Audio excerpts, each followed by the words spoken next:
this is it. The best part of your Yes. day and the best part of ours. Thank you for listening to Inspired Sports, your place for clean sports talk with real inspiration. I'm Alex Pratt alongside the Scott Jakeway. Alex, it really is the best part of the day. It's like the last part of our day, too. It's like you're waiting all day for the best part of your day. And it's great because then it makes tomorrow the best part of tomorrow's day because we post it. It makes the entire week. We post it and people start telling us all the reasons why we're wrong. It's such a great experience. We love our listeners. And sit back. Yeah, we love our listeners and we love everyone who gets excited to hear the podcast and to give us their feedback and on both the devotional time, which they enjoy, and all the sports talk and all the fun along the way. So tonight was a good night if you are a Patriots fan, because you know what we found out tonight, Scotty Jakeway? The Patriots are good. That's what we found out. They're good. They're legit. I think we already kind of knew that. So I haven't did that just happen for you, but it's not about the Patriots. Scotty Jakeway, did that just happen? Did Justin Fields' career as a starter just end after this beatdown on a Thursday which the Patriots beat the Jets 27-14? Have we seen the last of Justin Fields as a starter? Here's something I will say. I can see that happening. And the reason being is because this is not the first team that Justin Fields has struggled in. This isn't like he got drafted by the Jets and he's struggling. Let's see if he could pull a Daniel Jones or a Mac Jones and go a different team and make something happen. He's failed in multiple systems. He's been sacked 27 times this season, and he's had 4 games under 100 yards. He's been kind of rough to watch, and it's not fun. And at this point, I can't see there being any upside. Well, let's not forget his time in Pittsburgh. He got benched. He was 4-2. Was he 4-2? 4-1? I think somewhere it was, he had a winning record in Pittsburgh, and they're just like, nah, man, let's put Russ out there. And that was last season, and it's like what they must be seeing in practice must be confirming what we're seeing on the field during game day, which is this isn't a matchup issue. This isn't a we don't have enough weapons issue. This guy is not suited to be a starting NFL quarterback. Well, and here's a fact. I don't think we talked about this last episode. Last week, their punt return and kick return, the win they got, they had more yards in punt returns and kick returns than they did in passing yards. Right, and both of which they got a touchdown. So that's 2 special teams touchdowns. They didn't just get yardage, points on the board from a punt return and a kickoff return, and they end up getting the win, and everyone's all fired up. But you really pulled back the curtain there and showed this wasn't a great offensive performance that got them a win last week, and we saw what they really look like this week. I mean, I did figure this out. Did you know over the last 5 games, Justin Fields has a passer rating of 71? Oh, that's brutal. That is very brutal. That is called second string backup quarterback stats. Exactly. I think here's the thing though. The NFL is kind of crazy though, because I feel like this is probably a goodbye song for him with the Jets. I can't imagine they're going to bring him back. No. But there's enough teams out there that will get an injured quarterback, will have a quarterback that struggles, and like, you know what? Let's bring in Justin Fields and let's see if we can be the ones to make it happen. So to answer your question, I doubt that it's his last start. Maybe his last, it's kind of his swan song with the Jets. But no, I could see someone else going, let's see if we can make the magic happen, because it's just that's how the NFL works. But there's one statistic that I think actually makes it seem less likely that he'll get another shot. And that's he has led the NFL in fumbles since 2021. Ooh. He has 48 fumbles since 2021. He has more fumbles than any other player, any other quarterback, anybody in the league. And if there's one thing coaches hate, it's fumbles. They can deal with interceptions. Right. Obviously not in a crazy amount, but you go into a game knowing our quarterback might throw an interception. We'll figure out how to get, but fumbles drive professional football coaches Wow. crazy. And I don't think anyone really wants to take that chance on again with him. I think he seems to have trouble reading a defense past the first read. Like he Right. knows where to go with the play with the ball at first, but when that doesn't happen, he doesn't know how to move through progressions and find open Yep. receivers and let the play develop. He's just first read and then run. And while a running quarterback can be difficult to defend, if you're a first read only and then run quarterback, they know how to handle that. Your first read wasn't there. Now you're going to Yeah. run. Here comes the spy. I don't know. I've never bought into Justin Fields as a starting NFL quarterback. I don't think we've ever seen any significant stretch of play that has proven he belongs as a starter. I agree, and that is a wild stat. So, yeah, you may have just convinced me on that one. Well, don't worry. There's another chance for us to disagree. And here it comes. Okay. Did All that right. just happen, Scotty Jakeway? Did the Giants just give Brian Daboll an early Christmas present? Because Ah, Daboll got fired this week. The New York Giants decided to move on from their head coach, Brian Daboll, and they have named Mike Kafka the interim head coach there in New York. So did they give him an early Christmas present? if you mean a bag of coal as a Christmas present, this is one of the coach firings that I absolutely disagree with. It's very rare that I ever go, "Oh, they fired a coach." I kinda think that that was a bad Yes, move. it is very rare. You are very quick to fire coaches. Exactly. And bench But quarterbacks, by the way. And bench quarterbacks.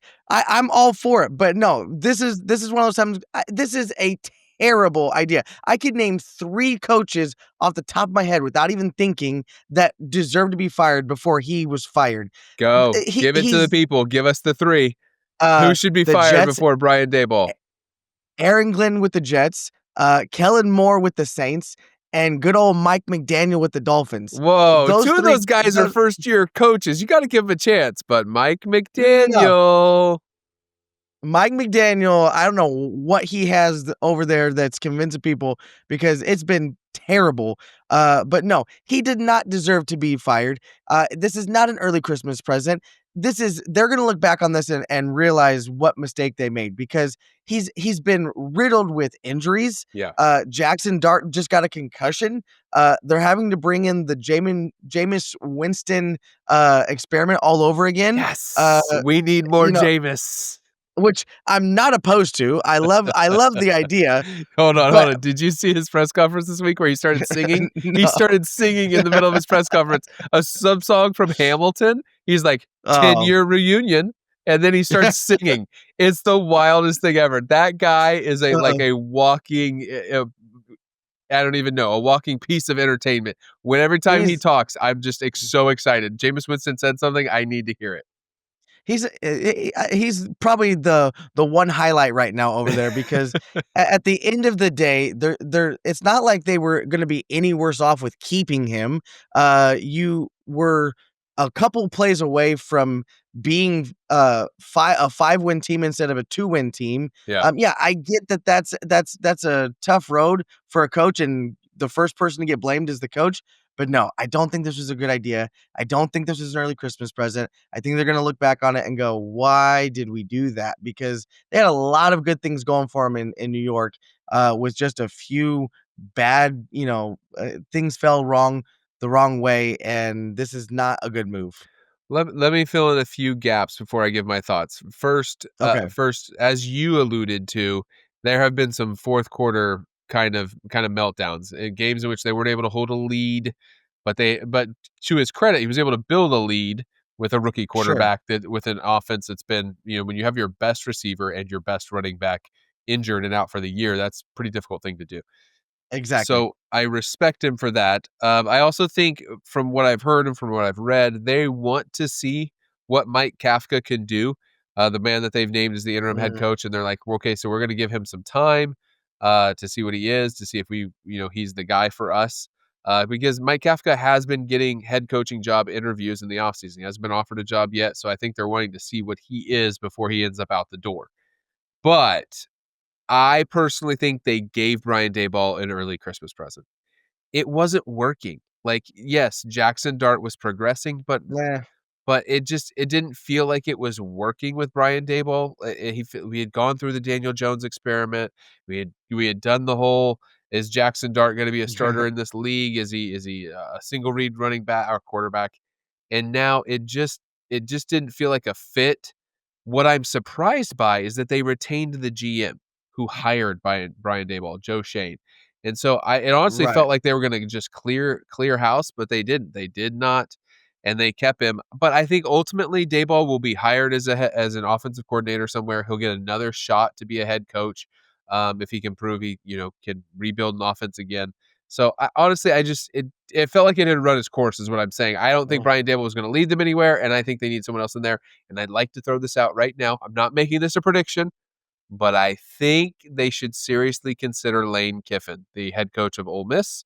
Ah. I think Lane Kiffin, being Jackson Dart's college coach, I Yeah, think that'd be that a could good be pick. a fit. I mean, it'd be quite an adjustment moving from Mississippi to New York City, but hey, let's go for it, Lane Kiffin.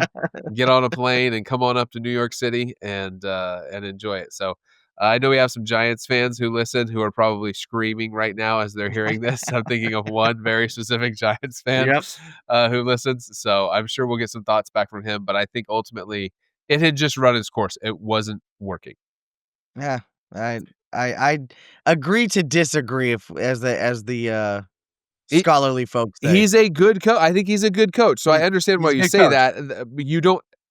I am always hesitant to get rid of a good coach when they don't have an immediate solution. So they're Right. literally doing an on-the-job training with Mike Kafka, so they could absolutely blow up. Because the last team I remember Yeah. doing this was the Raiders. Do you remember this? They fired their coach, Mhm. and Antonio Pierce takes over for a few games, and they get all fired up, and they win a couple, and they're like, "This is our guy," and then they go into the next season, and they're awful. They're just awful again, Yep. and then you regret not doing a full coaching search because you gave it to the interim. Just a thought. Right. Let's Right. go find the right person. But Yep. you know what? We got to move on. That's enough Giants talk. So let me ask you another. Did that just happen? Because Okay. Okay. it's kind of a did that just happen? That's about to happen. So here, let me just break it down for you. Ooh, Scotty I Jakeway, like these. did that just happen? Did the NFL just go and totally redeem themselves? So you're saying there's a chance. I'm telling you, we have talked a little bit about some stinker games that we've had on Thursday Night Football. Last weekend's slate of games seemed a little flat. We had a great season of games, but we're kind of moving through a dull section of the season. But as I look toward this weekend, it might as well be a playoff weekend. Let me read these games to you, and then you tell me your thoughts. All This is right. what we have coming for us this weekend. The 7-3 Chargers will be facing the 5-4 Jaguars. The 6-3 Bucks will be facing the 6-3 Bills. The Ooh. 7-2 Seahawks and the 7-2 Rams will be battling for first place in the NFC West. The 5-4 Chiefs, who have made 7 straight AFC championships, just gonna put that out there. I don't know why that came to my mind. It was just a thought I had. It kind of came to my mind. We'll be facing the Broncos, who are 8-2, and the Lions, who are 6-3, will be facing the Eagles, who are 7-2 on Sunday Night Football. It was like they said, "Hey, let's get all the good teams to play each other, and then all the other games, all the sorry teams, they can play each other. You don't even have to pay attention." But that is 5 amazing matchups this weekend. Is there one or two in there that has you particularly fired up? Absolutely. And that is none other than the Lions and the Eagles Oh, on you and Sunday your night. Lions. I'm surprised you didn't make. You know what? You should just abandon your Cowboys. We've been through No, this with you before. If you had, maybe it should have been for the Lions. the Lions and the Eagles, the reason why I like them, and this is why they've got me hyped up. Sunday night, all these games that happen throughout the week, they're always fun to watch. But when you're talking prime time, when you're talking the lights of Sunday night football, Monday night football, Thursday night football, they are so much fun. And this is the classic, the immovable object meets the unstoppable force. And that is because Dan Campbell has taken over the offense and they cannot be stopped right now.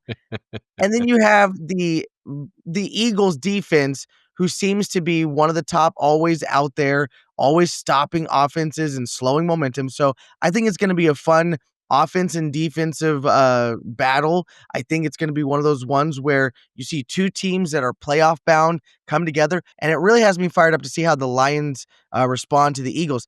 Did you know, Alex, that the Lions are 13-2 in their last 15 prime time games? They are, Really? if you go back the last 15 games in the last 4 years, they are 13-2 in prime time. And so They I like the think bright lights. they like the bright lights, and Dan Campbell is going to be as fired up as he always is, and he's going to come out and prove that he's not only a head coach, but he is an offensive coordinator. And I think that they take down the Eagles and prove their dominance, and why I think they are still headed to the Super Bowl in just a few short weeks. So that's the game that's got me excited. But I can't wait to hear, Alex, what game has you excited? It's probably the Chiefs, right? The Chiefs game? I am very excited about that. I cannot wait for my Chiefs to expose Bo Nix. I'm very excited about that. But that's not the Okay. one I'm most excited. I mean, as a fan, that is my favorite game. But the game that I want to talk the most about, that I think is the most crucial, is got to be the Seahawks versus the Rams. Both of them are 7-2. NFC West, first place is on the line. Top of Going the back. NFC. Ah. I think Sam Darnold on absolute fire, and Matthew Stafford, who I told you is kind of, last week, my sneaky MVP. He's not so sneaky anymore. My potential MVP pick for this season, because he's leading the league in touchdowns and has tied for the least amount of interceptions. So Hmm. I think that's going to be a great game. I'm interested to see if I want to see the Seahawks offense against the Rams defense, because Okay. I'm wondering if the Seahawks Yeah. have been feasting on bad defenses or if they're totally legit, because right now it looks like they are nearly unstoppable, which I don't like saying. I'm not a Sam Darnold fan, but Sam Darnold, let's compare Sam Darnold to Daniel Jones for just a second. Oh, Sam okay. Darnold this season has been like, wow, there's really not much I can say. He's just playing really, really well. And that's what we saw mostly out of him last year in Minnesota. But Daniel Jones, he's like, oh, he had a few good games. Whoa, Jonathan Taylor. Jonathan Taylor's amazing. And I think we need to stop putting Daniel Jones in that conversation with Sam Darnold. I don't think Oh, he wow. belongs. And so I think we're going to see if Sam Darnold's legit, or maybe this Rams game becomes the Sam Darnold game in which we start to see some cracks in his armor. I don't know. Mm. I think that one's super exciting. I do like the Chiefs versus the Bills. I do like Baker and Josh Allen in a game. They've been trash talking in press conferences, all in good fun this week. I think Baker Mayfield said Josh Allen has small hands, so he's not worried about it, or something. And they both came out in the same draft. I think it's a joke about the draft, how they measure your hand size. And Yep. then Josh Allen came back and said Baker wears 2 gloves when he plays in cold weather, and you can't trust a guy like that. So they're just going back and forth. They're good friends, so I'm excited about that. But I'm just excited for a good weekend of football. It's nice to see as you mentioned, the Lions and Eagles on Sunday night. That's going to be a game that I'm like, hey, I've got to make sure I see that. The Monday night game involves some team from Dallas, but nobody's interested in that. It's because they're playing the Raiders. I mean, that's the only reason why no one cares. It's the Raiders. Yeah, no one does care. That is correct. If the Cowboys were playing anyone but the Raiders, I think I would actually watch, because that Cowboys offense is really good right now. But Let's quickly move into our second segment. And that's a segment that I am really excited about. It's one that we've done, and one that is seeming a fan favorite. It's a little segment we call Own It. own it. So here's what's tonight's Own It segment I want to throw out there. Have both of us. We already talked about earlier this week. We're halfway through the season. We've got, we're starting to ramp up the second half of the season, and so we've done some predictions already previously. So Alex, I want to hear one or two second half predictions that you want to throw out there. These are not easy predictions. These are not obvious things, or we can't be like the Denver Broncos are going to play 17 games this season. It's not an adequate prediction. I feel like that's a lot of the predictions that I hear on Yeah. some sports talk and some sports broadcasts, is like, oh, got an outrageous prediction. Patrick Mahomes will throw another touchdown before the season ends. So I'm looking for for a little more excitement, of something a little more out on a limb, and I'm going to start with the Pittsburgh Steelers. So my own it for second half predictions is the Pittsburgh Steelers will finish in third in the AFC North. Pittsburgh Woo! Steelers are currently in first place, one game in front of the Baltimore Mm, Ravens, that's a and good two one. games in front of the Cincinnati Bengals. And I'm telling you right now, both of those teams are going to pass them. And I'll be honest, I wouldn't be shocked if the Browns did as well. Listen to the schedule that the Steelers have for the remaining season. They have to Okay. play Cincinnati this weekend. You're like, oh, the Bengals. Joe Burrow's not back.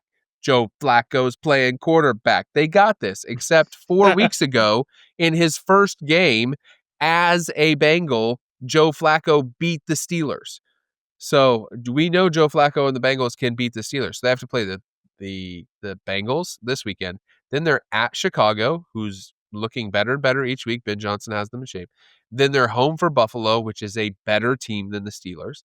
Then they've got Baltimore, Miami, at Detroit, Cleveland, who always plays them well, and then another game against Baltimore. I Mm. would not be shocked if they only won 1 or 2 more games, and that would end up leaving them as a 6 or 7 win team, and they would plummet into third place. That is my own it. Very interesting. But we just talked about the own it being something that is a little edgy. And I can see how that I can see A your own first it place team actually happening. plummeting into third? I can They've I been can in see that. first all season in their division. I've got one that's gonna blow your mind, All okay? right. So this is gonna be one of those ones that I'm either gonna tuck my tail and be like, "Man, I was way off," or I'm gonna say, "Ah, see, I told you." My first own it is that the Kansas City Chiefs do not make the playoffs this year. You dirty dog. How dare you? Listen, ladies and gentlemen, if you think we know what the other person is going to say all the time, I had no idea that was coming. And Scott Jakeway is doing what Scott Jakeway does. So we have a new nickname for Scotty Jakeway. It's Scotty the Instigator Jakeway because he's trying to get me all fired up because my 5-4 Chiefs are all they do is go to the AFC Championship, and now you think they're not going to make the Yep, playoffs? not making the playoffs this year because Playoffs! playoffs? We're talking playoffs? No. Jim Mora for all of you out there. Yep. Good old Colts. So here's the reason. They're 5-4. They're currently sitting in 8th place in the AFC, and they don't have a cakewalk of a schedule to end the season. They play the Colts, they play the Broncos twice, they play the Chargers, they play the Texans, and okay, they play the Titans. They're gonna win that game. But every other game Okay, hold is on, either hold on. I'm so sorry. We yeah, try not to interrupt much because we want to be able to hear our listeners to be able to hear what each of us yeah. have to say.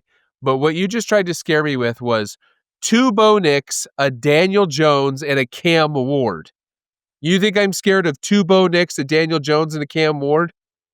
A Cam Ward you have. I'll give you the Cam Ward, but you've also got a CJ Stroud who's unpredictable Injured. and can Davis Mills is starting right now. eh, Is he even going to play? that's 1, 2, 3, 4. That's 4 weeks from now. He'll be fine. Uh, we've got Dak Prescott and the Cowboys. Here's the thing. I Patrick think Mahomes that the ain't Kansas losing on Thanksgiving. I oh, cannot th wait. I cannot wait for my team to destroy yours on Thanksgiving. I'm sorry, we're off I track. I just had to say that out loud.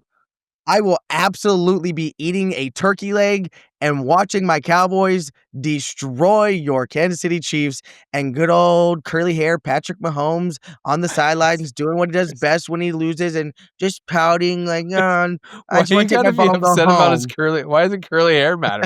Like, Well, what's have you seen the hair I it's have? great. I mean No, I haven't actually. I haven't seen the hair you have. Me neither. Me neither. I haven't seen it since about 2009. So your Uh, prediction is the Chiefs are not going to even make the the playoffs. Kansas City Chiefs missed the playoffs Listen, I'll for throw the first another one time out in there 8 right now. years. The Chiefs will win their division again because that's what they do for like the 9th, 10th time, whatever it is. Just mark that down. That's a free own it. The Chiefs will win their division. That's for sure not happening, my friend, but, we'll have to see. So, wait, is that your second one, or No, was that's that not my just second one. a little That bonus? was a freebie. Here's Okay, my other one. This is an individual, and I'm going to say that okay. Saquon Barkley will finish with under 1,000 yards, rushing yards this season. I think he's gonna finish with under 1,000. Last year, he had 2,005 rushing Yep. yards. And right now, through 9 games, he has 579. He's averaging 64 yards a game. He is on pace for over 1,000. So I'm actually predicting he'll have even less. Because you know what? Saquon Barkley's had a lot of injury issues in the past. I think he's going to finish with under 1,000 yards rushing. That's that would be a pretty wild one because I remember last year there was this whole like conversation on the last couple games, could he have these Yep. breakout games Could he set the and break NFL the single record? Yeah. season record? Yeah. And we're going from watching a possible record breaking season to a possible like a countdown. Can he get to 1,000? That's a pretty interesting He's one. not getting to that fourth digit. He's staying in the hundies. Wow. Now that would be a pretty interesting situation, because he's always been one of those guys that, in New York, they said, "Oh, he's just hurt a lot or this or he doesn't have an offensive line." And then you bring him into an Eagles, system and he just dominates. You're Yeah, like, "This is it. We're gonna see Saquon." And now offensive this player of the year. year, historic Yeah. season, Super Bowl run. He's averaging 64 yards a game. Let's say That I end up being wrong, but he yeah. stays on his current pace, 1,093 yards for a fully healthy Saquon season. Scott, if I told you before the season started, Saquon's going to play all 17 games, Jalen Hurts is going to play all 17 games, and Saquon's only going to have 1,093 rushing yards, you would not have believed it. That is, I have to say, that's one of those ones, I you might have convinced me, but that's gonna be an interesting to watch, because that's not something we would normally be talking about. Yeah, you're right. But here's my last one before we move on to the next piece of our podcast. My last one is this: the Miami Dolphins bench Tua, and they move on to Quinn Ewers before the end of this season. Do We're you not do talking you next know do season. you do you remember when I said you were quick to bench quarterbacks and fire coaches? In Yeah, this one yeah. episode, you have fired Mike McDaniel and you have benched Tua. You This single-handedly, Scotty, the quick trigger Jakeway is over here just firing people left and right. And it was unintentional about, I have nothing against Miami, but I think that if there's an organization that needs a reset, it's Miami because the Tua experiment, has I thought it was done 3 years ago when he was concussed every other week. I mean, it looked scary a couple years ago, and I really expected them to shut him down and be like, "Hey, you should probably go sell some cars at, like, the Honda Wow, dealership." just made him Be into a car sale. That's like brutal. like there's just not any future, and, they stuck with him, and it still is just not working. He's a great guy. I like him off the field. I think he's got a lot of talent. He's inspiring. He's likable, but he just does not have the wow factor, and here's the reason why I think they're gonna do it. I think they are watching Arizona, and they're seeing the Jacoby Brissett, if I could say his name right, Jacoby Brissett, taking over for Kyler Murray, and they're seeing kind of the way it's rejuvenating the Cardinals, and I think they're gonna say, "You know what? If they can do it, we should probably do the same thing." So, I think before the end of the season, we're not talking next season, before the end of this year, I think Tua is done in Miami, and we move on to Quinn Ewers and see what he has. I mean, there was a time at which Quinn Ewers was talked about as if he was going to be a top 10 pick in the Yeah, draft. And then yeah, he had some rocky times at Texas. So I think the traits are all there that coaches would be like, man, that guy's got the arm, he's got the mhm. athleticism, he's got the leadership. Maybe they do want to see that, but that is brutal. They just paid Tua all that money a few years ago, I know. and they're already moving. But you're right. That's the exact same situation that the Cardinals are in with Kyler Murray. Yep, That's wild. I don't know. Honestly, I could see a lot of teams moving off quarterbacks because coming into this season, and not to talk a bunch of college football here, but because of the draft, it has some relevance. But we came into this college football season, and yeah, it was like, oh, there's so many great quarterbacks. There's a Nussmeier at LSU, and Klubnik at Clemson, and Aller at Penn yep. State, and Fernando Mendoza and Dante Moore. But they were kind of secondary thoughts. Yeah. Arch Manning is going to, have the Heisman winning season to get drafted number 1 overall.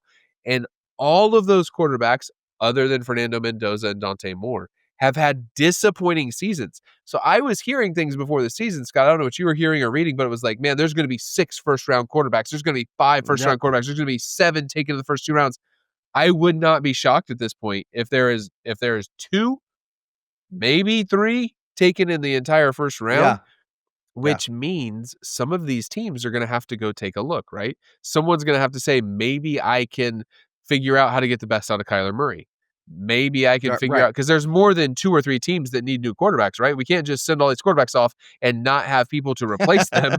Or you know what I mean? So I just bring all that up to say, like, even if teams want to move on, if they don't have a pick to put them in place to get a rookie, then they're starting to figure out, can we find the next resurgent quarterback?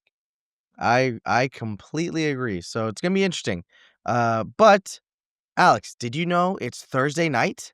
It is, which makes it Trivia Thursday. Which means it's Trivia Thursday, and tonight's Trivia Thursday, I have a question that I'm going to ask you, Alex Pratt. Okay. And I want to see, do you know ball, as the cool kids say? Do you know the NFL I'm about like that you ball. think you do? Okay, so let's see. So here it is, real quick. Let's see off the top. Alex doesn't know this question. Okay, so here it is, Alex. Only 8 teams have ever repeated back-to-back as Super Bowl champions. Okay. Can you name them? 8? You want 8 answers off the top of my head? That's it? That's all you're asking for? 8 teams. 8 These are teams 8 have gone teams. back-to-back. The Cowboys. Yes. The 49ers. Uh-huh. The Steelers. Yep. You got. What am I at? That's 3. I gotta keep it on my hand. That's 3. Yeah, I'll do it for you. The Patriots. Yep.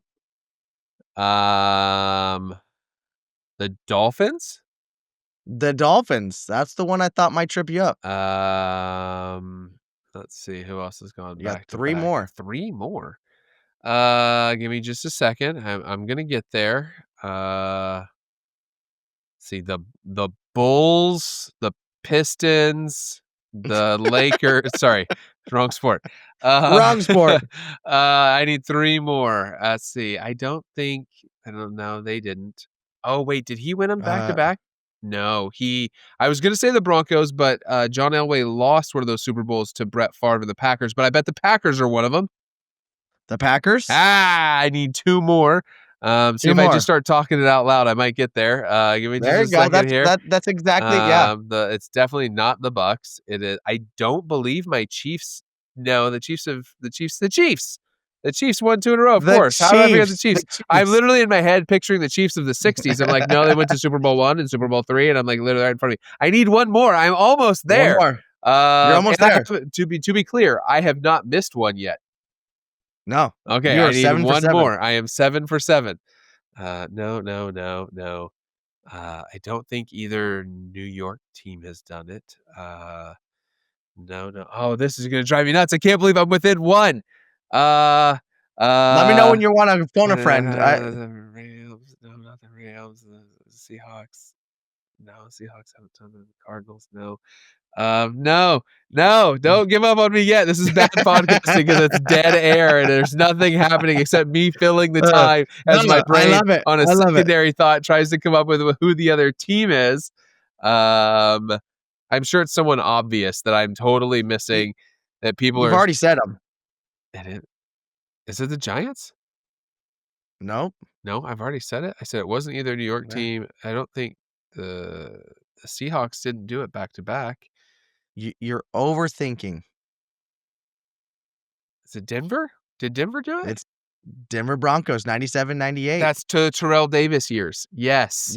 The Terrell Davis years. Okay. Oh, man. See, I was really shocked you didn't spit out the Chiefs like right away. That doesn't count. It doesn't count. Yeah. I got 7 out of 8. Okay. I got 7 out of 8. That's a fail. That doesn't count. I will not accept it. I'll give you a way to totally redeem yourself. Only one of those guys have done it twice. Do you know which one has? Back to back twice?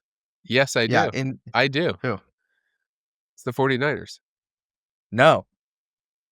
The Pittsburgh Steelers in the 70s. 74, 75, and then 78 and 79. They won 2-2. I Yeah. thought it was the 49ers because I know they won, as we stated, they They've won back to won back, yeah, but yeah, they won 89 and 88, 89, and then I think Joe Montana won one in like his third year, which was like yeah, 82. So yeah, you're right. Ah, nope. yeah. I did not totally redeem myself. I got 7 out I of 8. Hey, bro. How sounds about good. I got a hey, bro for you right now. Hey, bro. Remember that time we said it was Trivia Thursday and I needed 8 answers to get it correct? Listen, 8 these are answers? I mean, you're y 8 Jeez. listen, 8, it seems like a lot, but these are all, like, perennial teams in their Just to be eras. clear, it's 25% of the league. I had to name 20. I had 1/4 of the league. Okay, maybe it was a little hard, I'm sorry, I'll narrow it But down next hey, time. shout out for the Dolphins. You didn't think I knew that one, huh? That was the one, and when I was looking over, I'm like, "Oh, he's gonna name all these off so fast, but he's gonna get tripped up on the Dolphins," but shout out to you. No, I was surprised the perfect season was part of, I believe, a back-to-back. The year that Yeah, they it went was. undefeated, the perfect season was I can't remember if it was the second year that they won it or if they did the Yeah. perfect season the first year, but it was 72, part 73. of a Yeah. back-to-back. Yeah. It was a great question. I was just giving you a hard time. But what I also know will be really great is how we close every episode here at Inspired Sports with a biblical devotion. And my friend Scotty Jakeway is about to bring a great one. Thanks, Alex. So there's something very special happening in this current NFL season, something we only see every few years. We've mentioned it a few times in different podcasts throughout the season so far, and that is the same name as my devotion, and that is Resurgence. A career that has felt like it is fading into the background, labeled a bust, washed up, or never lived up to the hype. We even talked about that a little bit tonight with Justin Fields. Fans have written them off, analysts have buried them, and their own franchises have begun to move on. But then a trade happens. A new coach steps in, a fresh system opens a door, and suddenly the same player who looked done begins to shine again. Footwork looks sharper, confidence comes back, reads get quicker, and they find a rhythm that once felt lost. And now, almost out of nowhere, they're playing the best football of their entire career. All they needed was the right environment, the right voice in their ear, and the right system built around their strengths. What looked like the end was actually just the beginning of a revival, a resurgence. And spiritually, God does the exact same thing with us. Every great comeback begins long before anyone else sees it. Resurgence usually begins with a breath that says, I'm not done yet. Scripture is absolutely full of resurgences, full of stories where God steps into the middle of exhaustion, discouragement, or failure and breathes life again. One of the clearest is in Ezekiel 37, where God leads the prophet into a valley full of dry bones. No life, no hope, no sound, just remains of what used to be strong. And in verse 3, God asks Ezekiel a question and he says, Son of man, can these bones live? And Ezekiel gives the only honest answer. And he says, Lord, you alone know. You see, a resurgent always begins with that kind of humility, the kind that admits, I don't have enough strength for this, but God might. It's the posture of surrender that opens the door for revival. God tells Ezekiel to prophesy, and as he speaks, bones rattle, connect, strengthen, and they stand. And what was once dead becomes alive. Not because Ezekiel tried harder, but because God moved. Resurgent isn't manufactured, it's breathed. Maybe you're walking through a season right now where life feels dry, spiritually, emotionally, or maybe even physically. Maybe the fire that you once felt in your walk with God has cooled.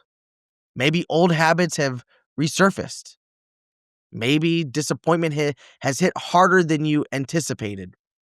Or maybe you feel like you're standing in a valley of dry bones staring at once at what once used to be vibrant faith.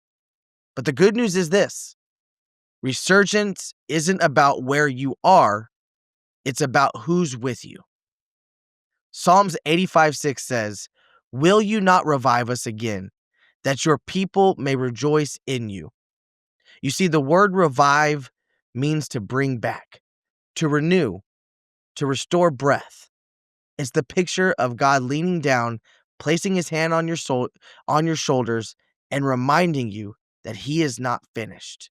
Not with your story, not with your calling, and not with your heart. God specializes in resurrections, in revivals, in rebuildings, in restoring things that looked too far gone. Essentially, he specializes in resurgences. So think about this. Think about Peter. His story is one big, long resurgence. He walks on water and then he sinks. He tells Jesus that he'll never deny him and then almost immediately denies him 3 times. But after his resurrection, Jesus pulls Peter aside on the shore and breathes new life into his identity with these 3 words: "Feed my sheep." Jesus doesn't discard Peter, he restored him. He relaunches him. He resurrects his purpose. Resurgence is God's way of saying, I have more for you.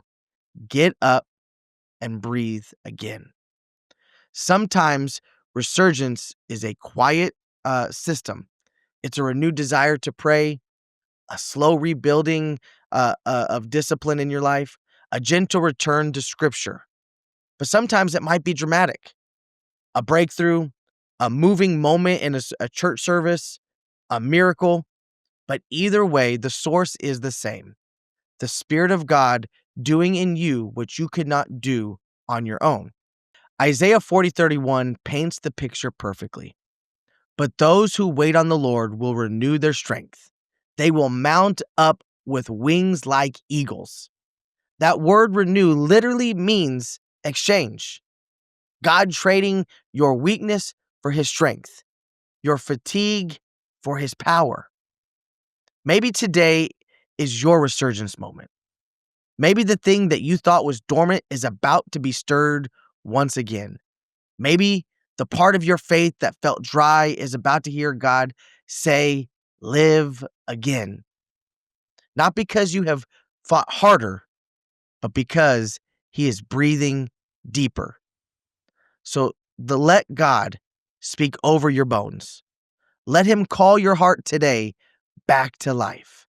Let him awaken what's been sleeping. A resurgence is coming, not because you're strong, but because he is faithful. And if God can bring dry bones back to life, imagine what he can do with the dry places in your life. That's the power of a resurgence, not a comeback built on our effort, but a revival built on his breath. The same way we are seeing players step into new systems and rediscover who they are made to be, God does that with us on a much deeper level. What looked like the end has become the spark for something greater. What felt washed up becomes a fresh beginning, and what seemed forgotten becomes the very thing that God chooses to use again. So I want to end with this. So as we look at this season, on the field and in our own lives, resurgence is all around us. It's happening right now. And honestly, it's one of the most powerful things to witness. And Scott, thank you for sharing that. The part that just jumped out at me immediately was when you said it's who's with you that can Yeah. lead to your resurgence. And I think of all those quarterbacks that you mentioned, and they probably feel like they put in the time and put in the work and did these things and led themselves into this resurgence. But we know the kind of resurgence that we need in our lives can only come through the power of Jesus. And so Yeah. that's such a good reminder that, man, whatever you're trying to fight through, if you're trying to fight through on your own, there's no sense in that. There's a God there, available, and as you said, faithful to lead us into resurgence. Yeah. Thank you for sharing that with us and all of our Yeah. listeners. And thank you to everyone who's been listening to Inspired Sports. We are so glad that you choose to take some time and listen to us each and every week, to have some great sports talk, to have some inspiring moments through the Bible. We appreciate you listening. Share this podcast with everybody that you know. You can find us on YouTube, Spotify, and Apple Podcasts. Thank you for listening to Inspired Sports, your place for clean sports talk with real inspiration.